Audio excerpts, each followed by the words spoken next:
بسم اللہ الرحمن الرحیم رب اشرح لی صدری ویسر لی امری واحلل عقدۃ من لسانی یفقہوا قولی. اپنا محاسبہ. پہلے تو تھا نا دوسروں کی اصلاح، اور اب ہے اپنا محاسبہ، کیونکہ یہ بھی لازم و ملزوم ہے. بہت سے لوگ دوسروں کی اصلاح تو کرتے رہتے ہیں لیکن اپنا حساب نہیں کرتے. تو ہم سب پر جس طرح یہ لازم ہے کہ دوسروں کی اصلاح کریں، اسی طرح یہ بھی لازم ہے کہ ہم سب اپنا اپنا محاسبہ بھی کریں. حدیث میں آیا ہے کہ پیغمبر اسلام صلی اللہ علیہ وسلم نے فرمایا کہ تم لوگ خود اپنا محاسبہ کرو اس سے پہلے کہ تمہارا محاسبہ کیا جائے. حاسبوا انفسکم قبل ان تحاسبوا، الترمذی. تم لوگ خود اپنا محاسبہ کرو اس سے پہلے کہ تمہارا محاسبہ کیا جائے. وہ کون کرے گا؟ بندے بھی کرتے ہیں، لوگ بھی محاسبہ کرتے ہیں، اعتراض کرتے ہیں، کرٹیسائز کرتے ہیں، پوچھتے ہیں، اور اسی طرح قیامت کے دن بھی حساب ہوگا. تو اس سے پہلے کہ لوگ ہم پہ انگلی اٹھائیں یا ہمارا حساب لیں، یا پھر اگر دنیا میں کوئی بھی نہیں کرتا تو جو چیز غلط ہے وہ تو غلط ہے، کل اس کا حساب ہوگا. تو اس سے تو گزرے بغیر چارہ ہی نہیں، گزارا ہی نہیں، یہ تو ہونا ہی ہے. کوئی کتنا بھی بھاگے کہ وہ کسی ایسے شخص سے ملنا نہ چاہے جو اسے نصیحت کرے، کوئی اس کو دیکھنا نہ چاہے جو اس کا حساب کرے یا محاسبہ کرے، لیکن دنیا سے بھاگ سکتے ہیں، لوگوں سے بھاگ سکتے ہیں، مگر آخرت کے حساب سے نہیں بھاگ سکتے. تو کیا یہ اچھا ہے کہ وہاں حساب ہو، یا یہ اچھا کہ یہی ہو جائے؟ کون سا اچھا ہے؟ دنیا کا. کیونکہ اس کے بعد انسان کو اصلاح کی، توبہ کی مہلت رہتی ہے، موقع ہوتا ہے اور انسان کر لیتا ہے. لیکن کل کو صرف ریگریٹس ہوں گے، اور اس وقت انسان کہے گا کاش کوئی دنیا میں مجھے بتا دیتا اور میں اپنی اصلاح کر لیتا. اور اگر کوئی بھی نہیں کرنے والا تو ہم سب خود اپنی اپنی تو کریں. وہ کیسے؟ یہ کہتے ہیں کہ انسان موجودہ دنیا میں عمل کرنے کے لیے آزاد ہے، جو جی چاہے کرے، مگر وہ انجام کے معاملہ میں آزاد نہیں. عمل میں آزاد ہے، نتیجے میں آزاد نہیں، انجام میں آزاد نہیں. آپ کو اختیار ہے کہ جو چاہے بولے اور جو چاہے کرے، آزادی ملی ہے آپ کو. مگر آپ کو یہ اختیار حاصل نہیں کہ اپنے آپ کو اپنے قول اور عمل کے انجام سے بچا سکیں. بچ نہیں سکتے. کوئی گزرنے کا، ادھر ادھر کے نکلنے کا راستہ ہے ہی نہیں. آدمی اپنی زبان سے کڑوا بول بولے تو ایسا نہیں ہو سکتا کہ سننے والوں پر کڑوے بول کا بھی وہی رد عمل ہو جو میٹھے بول کا ہوتا ہے. کیا کہا؟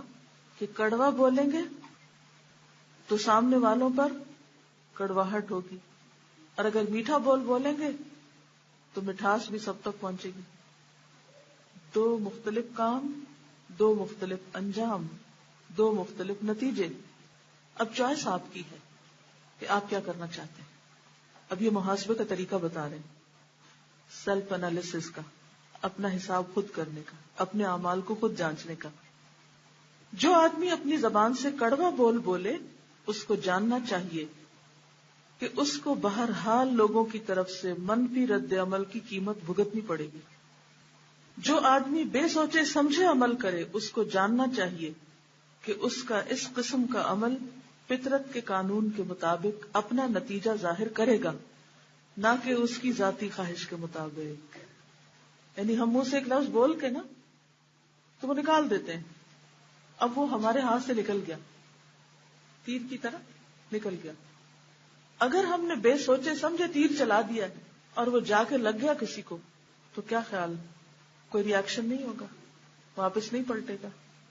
ہو سکتا ہے دنیا میں آپ کے اندر بہت طاقت و قوت، لوگ آپ سے ڈرتے ہوں، آپ کا مقابلہ نہ کر سکتے ہوں اور آپ تیر کھا رہے ہوں، لیکن اللہ کے ہاں تو وہ ریکارڈ ہو گیا، اور قیامت کے دن لازمن اس کا نتیجہ. دنیا میں بعض اوقات ایسا ہوتا ہے نا کہ ایک شخص پاورفل ہوتا ہے، کسی بھی وجہ سے ڈومیننٹ ہوتا ہے، کنٹرولنگ ہوتا ہے، کوئی سپر پاور ہو سکتی ہے، کوئی فزیکلی نالج کے حساب سے کسی اعتبار سے دوسروں کے اوپر زیادہ قوت رکھتا ہے. ایسے میں اس کو یہ غلط فہمی ہو جاتی ہے کہ وہ آزاد ہے اور پورا آزاد ہے, وہ جو جی چاہے کرے, جیسے جی چاہے دندنائے. یہ اس کو نہیں بھولنا چاہیے کہ آج اگر اس کو کچھ بھی آزادی ملی, کیونکہ ہر ایک کی آزادی بھی فرق ہے, کسی کی تھوڑی, کسی کی زیادہ, کسی کی بہت زیادہ ہے, کسی کی انلمیٹڈ ہے, لیکن اللہ تعالیٰ دنیا میں بعض اوقات ظالموں کو کھلی چھوٹ دے دیتے ہیں, بلکہ زیادہ ان کی بات ڈھیلی کر دیتے ہیں کہ جتنا جی چاہے کر لو ذرا, اور پھر ایک دن پکڑتے ہیں, لیکن پکڑ ضرور ہے. تو یہ کہتے ہیں کہ اپنی آزادی کو ایکسرسائز کرنے میں آپ کو چوائس ملی ہوئی, آزاد ہے, لیکن انجام پھر وہ آپ کے ہاتھ میں نہیں, وہ کسی اور کے ہاتھ میں, اور اس کی چھوٹ سے بچ نہیں سکتے. کہتے ہیں نا, نہ جا اس کے تحمل پر کہ بے ڈب ہے پکڑ اس کی. کیا مطلب کہ اللہ تعالیٰ اگر تحمل سے کام لے رہا ہے, تمہاری ساری زیادتیاں, ظلم دیکھ کر تمہیں فوراً نہیں پکڑ رہا, تو مت سوچو کہ پکڑ ہوگی نہیں. جس وقت پکڑ ہوگی تو تمہیں پتہ بھی نہیں چلے گا, اچانک ہوگی, بغتتاً جسے قرآن میں آتا ہے. تو وہاں انسان کی مرضی کا نتیجہ نہیں نکلے گا. آج ہم اپنی مرضی کا بول تو بول سکتے ہیں, لیکن نتیجہ ہماری مرضی کا نہیں ہوگا. آدمی کے قول اور عمل کا ایک انجام وہ ہے جو فوری طور پر دنیا میں ظاہر ہو جاتا ہے. دوسرا انجام وہ ہے جو موت کے بعد آخرت میں ظاہر ہوگا.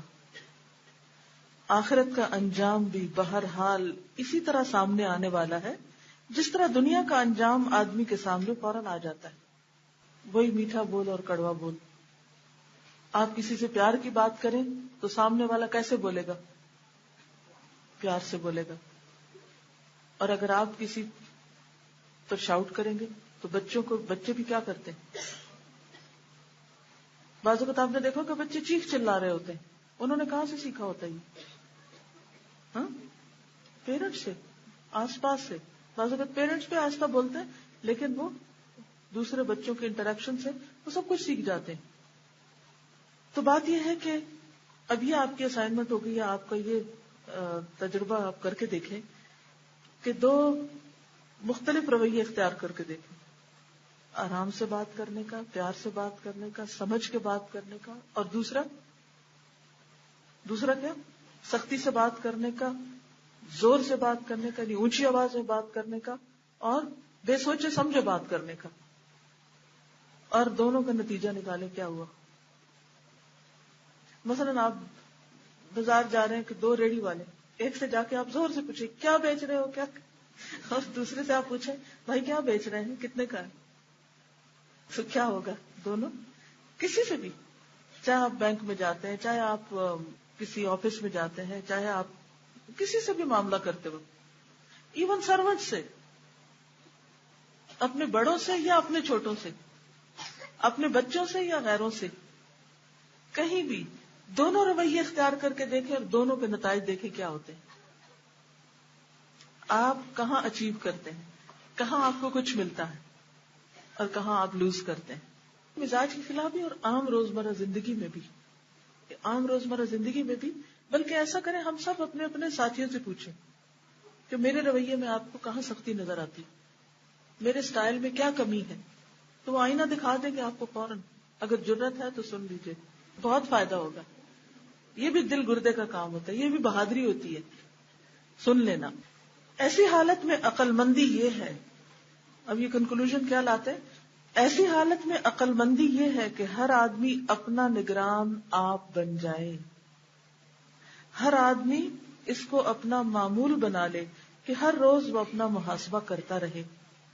ہر آدمی اپنا بے لاگ جائزہ لے کہ اس نے جو کچھ کیا یا کہا کیا وہ اس قابل تھا کہ اس کو کہا جائے اور کیا جائے, یا وہ اس قابل نہ تھا, یعنی کرنا چاہیے تھا یا نہیں کرنا چاہیے تھا, قبل اس کے کہ آدمی کی کارگزاری کا انجام اس کے اوپر ٹوٹ پڑے. اسے چاہیے کہ وہ اپنا محاسبہ کر کے پیشگی طور پر اس سے بچنے کے لیے فکر مند ہو جائے. اس سے پہلے کہ اعمال کے نتائج سامنے آ جائیں, اس سے پہلے کہ انسان کسی کرائسس کا شکار ہو, انسان خود اپنے لیے فیصلہ کر لے کہ اس کو کس رخ پہ جانا ہے, کیا طریقہ اختیار کرنا ہے. ہم بہت چھوٹے تھے, میرے خیال میں فرسٹ ایئر میں تھے کالج میں, تو اس وقت ایک کتاب پڑھی تھی, میٹھے بول میں جادو. ڈیل کارنیگی کی، اور بہت پاپولر تھی اس وقت یہ کتاب. اب تو خیر اس طرح کی بہت کتابیں اور آ گئی ہیں، لیکن اس وقت 73 کی بات ہے، 73-74 کی. تو اس وقت یہ اس طرح کی کتابیں جو تھی وہ بہت پاپولر تھی، اور مارکیٹ میں اس کے علاوہ اس طرح کے ٹاپکس پہ بیہیویئر سے متعلق یا سوشل جو ریلیشن شپس ہیں ان کو بہتر بنانے کے لیے اس سے بہتر شاید کتابیں مارکیٹ میں اویلیبل نہیں تھی. آپ میں سے کسی نے پڑھی ہے کتاب میٹھے بول میں جادو؟ آپ نے پڑھی؟ بس ایک شخص نے پڑھی، 2 3 4. اب بھی بڑے کام کی کتاب ہے، یعنی یہ نہیں کہ بہت سی اور کتابیں آ گئی تو اس کی قیمت کم ہو گئی ہے، لیکن آپ اگر ممکن ہو، اگر اویلیبل ہو تو اسے پڑھ کے دیکھیے. نبی صلی اللہ علیہ وسلم نے فرمایا کہ بعض بیان، بعض کلام میں جادو ہوتا ہے، وہ جادو کی طرح اثر کرتے ہیں. اور یہ حقیقت ہے کہ بعض لوگ بات کرتے ہیں تو دل کے اندر جا لگتی، اور بعض لوگ بات کرتے ہیں تو.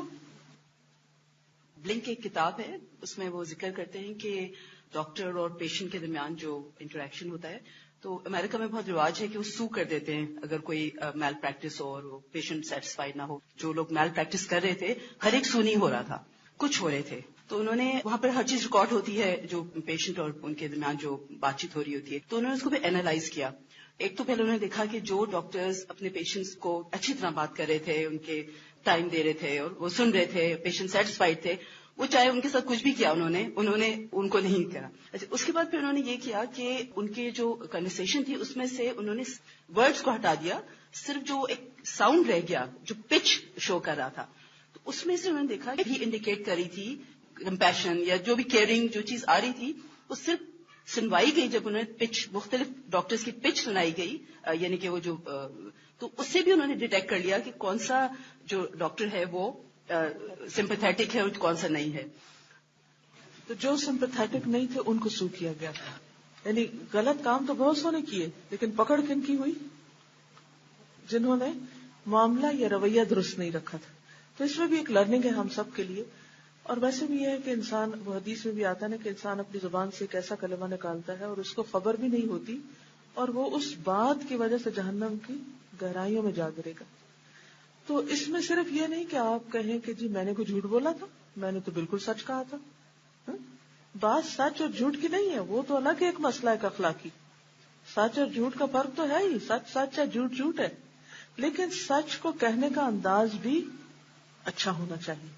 بعض اوقات آپ بالکل فیکچوئل بات کر رہے ہوتے ہیں، بڑے اصول کی بات کر رہے ہوتے ہیں، بالکل درست بات کر رہے ہوتے ہیں، مگر کہنے کا انداز اتنا خراب ہوتا ہے کہ جس کے نتیجے میں دوسرا شخص پہلے سے بھی زیادہ بگڑ جاتا ہے اور اس کے کئی ایک نقصانات سامنے آتے ہیں. تو اپنا محاسبہ کرنا ہے نا. اب ہم نے اپنا محاسبہ کرتے وقت ہم سب یہ دیکھیں کہ جو ہم بولتے ہیں اس کا افیکٹ کیا ہوتا ہے، دوسرے پہ کیا ہوتا ہے. تو کبھی کبھی آپ یوں کریں، اپنی بات کو یوں سمجھیں جیسے کوئی بول رہا اور میں سن رہی ہوں، اپنی نہ سمجھیں. اور اس کا بیسٹ طریقہ ہے کہ ریکارڈ کریں، نیچرل بات. یا کسی کو کہیں کہ جب میں بول رہی ہوں تو آپ ریکارڈ کر لیں اور پھر ذرا سنوائیں. کیونکہ جب کسی کو بعض اوقات بتایا بھی جاتا ہے نا کہ آپ سخت بات کر رہے ہیں تو وہ نہیں مانتا، کیونکہ اس کا دل اچھا ہوتا ہے نا، تو اس کو سمجھ نہیں آتی کہ میں نے کیا خرابی کی ہے، میں نے تو بڑی اچھی نیت سے اچھی بات کی ہے. لیکن بعض اوقات ہماری اچھی نیت سے بھی کی ہوئی بات جب اس کے اندر وہ ایک خاص مٹھاس نہیں ہوتی تو وہ دوسرے کے اوپر اس کا ریورس افیکٹ ہو جاتا ہے. اس کو آپ خود زیادہ بہتر سمجھ سکتے ہیں اگر کسی اور کی بات سمجھ کر سنیں اس کو دوبارہ. دل کا بھی اچھا ہونا چاہیے، زبان کا جب بات بنتی، کیونکہ آپ کو معلوم ہے کہ زبان اور دل میں موافقت بڑی ضروری ہے. زبان اور دل کا فرق جو ہے وہ منافقین کی علامت ہے کہ دل میں کچھ ہے اوپر سے کچھ. بعض لوگ دل میں بہت چور ہوتے ہیں، بہت کھوٹے ہوتے ہیں، لیکن اوپر سے کیا کر رہے ہوتے ہیں؟ میٹھے بول رہے ہوتے ہیں. ان کو کیا کہتے ہیں؟ میٹھی چوری. یہ بھی ٹھیک نہیں ہے، کیونکہ اللہ سبحانہ و تعالیٰ ہمارے دل کا حال جانتے ہیں، تو ہم لوگوں کو دھوکہ نہیں دے سکتے. یہ دھوکہ دینا ہے نا کہ ہمارے دل میں کچھ نہیں اور ہم اوپر اوپر سے اچھے بنے ہوئے. تو اس کا یہ مطلب بھی نہیں کہ اگر دل میں کچھ نہیں تو اوپر سے بھی اچھے نہ بنے. اس کا مطلب یہ ہے کہ اوپر سے بھی اچھے ہوں اور دل بھی اچھا کریں. ایسا ہے کہ جب میں کسی کی طرف دیکھتی ہوں نا تو چہرے سے یا جب اس کے بارے میں سوچتی ہوں تو میں اس کے پازیٹیو پوائنٹ سوچ رہی ہوتی ہوں. اس کے اندر جو خیر ہے میرے ذہن میں وہ ہوتی. اور الحمدللہ جب اس خیر کو سامنے رکھ کے میں سوچتی ہوں تو پھر شاید وہ بات جلدی سمجھ آ جاتی ہے. مجھے تو اتنی سی بات سمجھ میں آتی. ایک اور کام آپ کیا کریں, جن جن لوگوں کے آپ پر احسانات ہیں نا, چھوٹے ہیں یا بڑے, اور ہر ایک کا کوئی نہ کوئی ہوتا ہے, یاد رکھیے.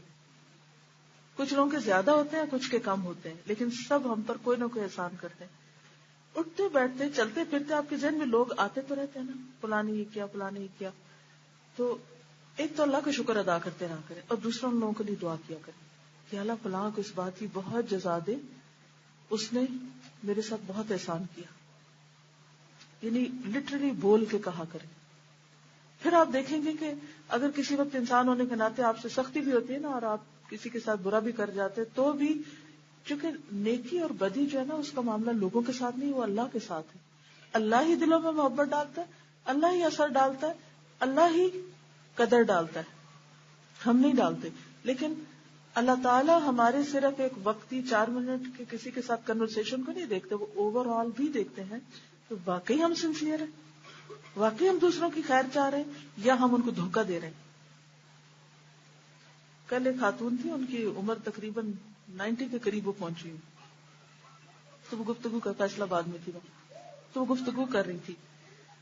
تو کہتی ہے کہ جب کوئی میرے ساتھ مصنوعی بات کرتا ہے یا جو مجھے دھوکہ دیتا ہے تو مجھے اس سے خوشبو آ جاتی ہے, تصنع کرنے والے کی خوشبو آ جاتی ہے کہ یہ میرے ساتھ کچھ ٹھیک نہیں کر رہا. تو میں ایسے ہی سن کے مسکرا پڑی. میں نے کہا کہ اصل میں یہ ان کی جو اتنی زندگی گزری, چیز ہے ڈاکٹر, تو انہوں نے پتہ نہیں کتنے لوگوں کے ساتھ ان کی انٹریکشن ہوئی نا, تو پھر تجربہ بھی شامل ہو جاتی ہے. نہیں کوئی غیب کا نہیں ہوتا, کرتے کرتے کرتے بندے کو پتہ چلنے لگتا ہے اور پھر سینس کرنے لگتا ہے. یہ دیکھیں, یہ تو 90 ایئرس کے بندے کو سینس اگر آ رہی ہے تو یہ تو بچوں کو بھی آ جاتی ہے. اگر بچوں کو کوئی پیار سے اٹھاتا ہے تو اس کو بھی سمجھتے ہیں, اور اگر کوئی بچے کو بس اوپر اوپر سے اٹھا رہا ہے یا بات کر رہا ہے اس کو بھی سمجھ رہے ہوتے ہیں. بالکل. دیکھیے کہ اپنا محاسبہ یہی ہے کہ اپنے ساتھ اپنے لیے تعویلیں نہ کریں, جو غلط ہے اس کو مان لیں اور توبہ کر لیں, یا اللہ میرے سے غلطی ہوئی. اور ایسے بندے سے اللہ اتنا خوش ہوتا ہے کہ جس کی مثال آپ سب پڑھ چکے ہیں کہ جس کی اونٹنی کھو جائے اور وہ اس کی موت قریب ہو, پھر اونٹنی مل جائے. تو بات یہ ہے کہ اس کے لیے بڑا دل چاہیے ہوتا ہے. اور میں کبھی سوچتی اس سے فرق کیا پڑتا ہے, کسی سے معافی مانگ لینے سے, کسی کے سامنے غلطی کا اعتراف کر لینے سے کوئی کچھ فرق نہیں پڑتا. اگر ہم کرنا چاہیں تو اللہ کروا دیتا ہے, اور اگر نہ کرنا چاہیں تو پھر جو اڑنا اور ضد کرنا اور غلطی پہ اصرار کرنا, یہ کس کی صفت ہے؟ شیطان کی. تو یہ پھر شیطان اس بندے کو گھیرے ہوئے ہوتا ہے, وہ اس کو اپنے قابو میں کیے ہوئے ہوتا ہے. تو کہتے ہیں یہ میرا دوست کہیں میرے پندے سے باہر نہ نکل جائے, اس کو میں نے اقرار نہیں کرنے دینا. اور اللہ کو بھی یہی چیز زیادہ پسند ہے کہ بندہ اقرار کر لے. تو ہم پھر کیا کریں گے؟ ٹیسٹ, اور اس سے نصیحت پکڑیں گے. لیکن ٹیسٹ کریں گے کس کو؟ کل بتانا ہوگا مجھے, لکھ لیں, بھولنا نہیں. اوکے, جزاکم اللہ خیرا. سبحانک اللہم و بحمدک, نشہد ان لا الہ الا انت, نستغفرک و نتوب الیک. السلام علیکم و رحمۃ اللہ وبرکاتہ.